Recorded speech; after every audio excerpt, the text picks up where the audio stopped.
10 দলীয় নির্বাচনী সমঝোতার প্রার্থী জামাত ইসলামী মনোনীত দাঁড়িপাল্লার প্রার্থী হিসেবে আজকের এই প্রচারণার প্রথম দিনে আমার নিজ এলাকা নিজ বাজারে দাঁড়িপাল্লার নির্বাচনী প্রচার মিছিল শেষে আজকের এই সমাবেশে উপস্থিত রয়েছেন বাংলাদেশ জামাত ইসলামী নাঙ্গলকোট উপজেলার শুরা এবং কর্পোরেশন সদস্য জনাব অধ্যাপক আব্দুল মালিক মোল্লা, উপস্থিত রয়েছেন রায়গঞ্জ দক্ষিণ ইউনিয়নের সাবেক আমির জনাব ইঞ্জিনিয়ার মোহাম্মদ শাহজাহান, রায়গঞ্জ দক্ষিণের আমির জনাব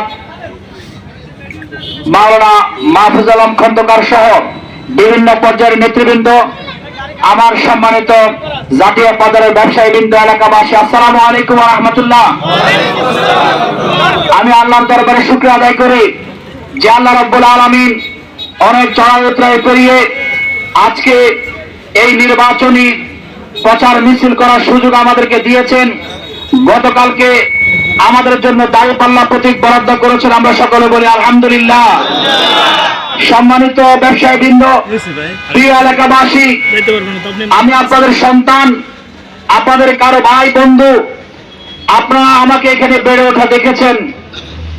একটি আদর্শ সমাজ গঠনে, একটি সুন্দর সমাজ গঠনে, রাষ্ট্র গঠনে যে ধরনের কাঙ্ক্ষিত নেতৃত্ব প্রয়োজন, আমি বিশ্বাস করি নেতৃত্বের মধ্যে নেগেটিভ যে গুণাবলীগুলো রয়েছে, দোষ রয়েছে, আপনারা কখনো সেই দোষগুলো আমার মধ্যে পাননি।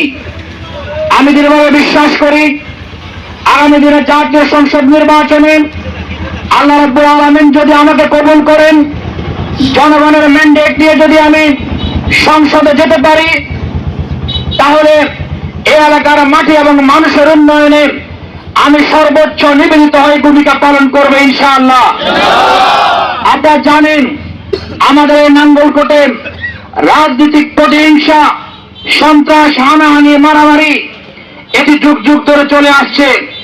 আমি আপনাদেরকে আশ্বস্ত করতে চাই, এই নাঙ্গলকোট থেকে রাজনৈতিক প্রতিহিংসার যে রাজনীতি, আমরা সেই রাজনীতির কবর রচনা করবো ইনশাআল্লাহ। আমরা দলমত নির্বিশেষে সকলকে সাথে নিয়ে একটি সমৃদ্ধ জনপদ হিসেবে এই নাঙ্গলকোট লালমাইকে আমরা গড়ে তুলবো ইনশাআল্লাহ। এই 10 আসনে 10টি গুরুত্বপূর্ণ বিষয়কে প্রাধান্য দিয়ে আমি আমার নির্বাচনী ম্যানিফেস্টো ঠিক করেছি। তার মধ্যে গুরুত্বপূর্ণ হচ্ছে সালিস দরবারে ন্যায় বিচার প্রতিষ্ঠিত না হওয়া।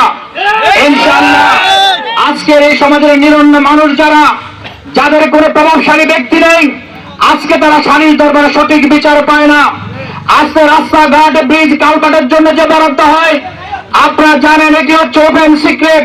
সেই বরাদ্দ থেকে মন্ত্রী 1 ভাগ নিয়ে যায়, এমপি 1 ভাগ নিয়ে যায়, এরপরে রাস্তা যা মেরামত হয় 2-3 মাস পরে রাস্তাঘাট আর টিকে না, ঠিক কিনা?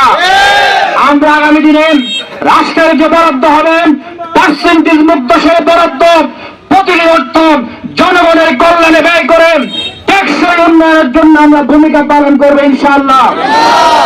আপনারা জানেন গোটা বাংলাদেশের মধ্যে কুমিল্লা থেকে সবচেয়ে বেশি প্রবাসী বসবাস করেন, তারা এখান থেকে বিদেশে যায়। আমাদের প্রবাসীরা যাতে হয়রানি মুক্ত পরিবেশে বিদেশ যেতে পারে, হয়রানি মুক্তভাবে দেশে ফিরে আসতে পারে, সেজন্য আমরা সার্ভিস সেন্টার খুলব।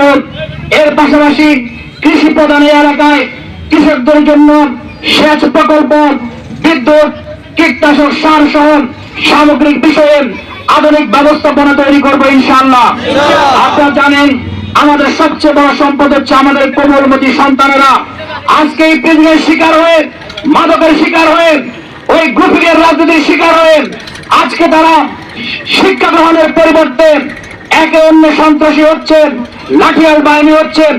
ইনশাআল্লাহ প্রতিটি ইউনিয়নে শিক্ষার উন্নয়নের মাধ্যমে আমাদের কোমলমতি শিক্ষার্থীদের জন্য একটি ভবিষ্যৎ আধুনিক শিক্ষা ব্যবস্থা তৈরির মাধ্যমে আপনাদের সন্তানদেরকে আমরা ইফতিজিং মুক্ত পরিবেশে, মাদক মুক্ত পরিবেশে দেশের জন্য, পরিবারের জন্য আদর্শ সন্তান হিসেবে আমরা গড়ে তুলবো ইনশাআল্লাহ।